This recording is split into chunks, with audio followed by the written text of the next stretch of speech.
करून गेलेली होती, परंतु 3 तारखेला दिल्यानंतर सुद्धा त्याच्यावर अंमलबजावणी झाली नाही. वारंवार आम्ही आमच्या माध्यमातून त्यांना सारखं निवेदन देऊन गेलेलं आहे, तरी सुद्धा त्या निवेदनावर त्यांनी अंमलबजावणी केलेली नाही आहे.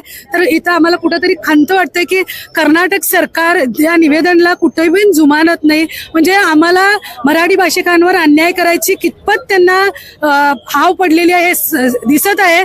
तर माझी आणखीन एकदा आज आम्ही इथं सर्वजणी उपस्थित आहोत की एवढंच सांगण्यासाठी की आता तरी तुम्ही जागं व्हा आणि कायद्याला तुम्ही जसं बाबासाहेब आंबेडकरांनी कायदा घालून दिलेले ते कायद्यावर तुम्ही अंमलबजावणी करा आणि तिन्ही भाषेमध्ये हे परिपत्रक तुम्ही देणं अत्यंत गरजेचं आहे. आता तुम्ही बघत असाल DC ऑफिसवर पण कन्नडमध्ये फक्त लिहिलेलं आहे, कॉर्पोरेशनमध्ये कन्नडमध्ये आहे, बसवर कन्नडमध्ये आहे. मग इतर भाषिकांनी बसमध्ये चढायचं असेल किंवा DC कडे यायचं असेल तर त्यांना कुठलं सेक्शन कुठलं आहे ते कसं समजणार आणि आपला निवेदन किंवा आपली कुठली अडचण असेल तर ती कशी देणार, हाच एक आमचा हेतू होता. आणि महाराष्ट्र एकीकरण समिती वारंवार आम्ही त्यांना निवेदन देत आलो आहोत, परंतु कुठंही त्यांनी त्या निवेदन घेतात आणि डस्टबिन मध्ये टाकतात असं आम्हाला वाटतंय. आणि आज वेळ आलेली आहे, आम्ही सर्व मराठी भाषिकांनी एकत्र येऊन ह्याच्यावर अंमलबजावणी होणं अत्यंत गरजेचं आहे, नाही तर पुढचं पाऊल उचलायला वेळ लागणार आहे. एवढंच तुमच्या माध्यमातून सांगू इच्छितो.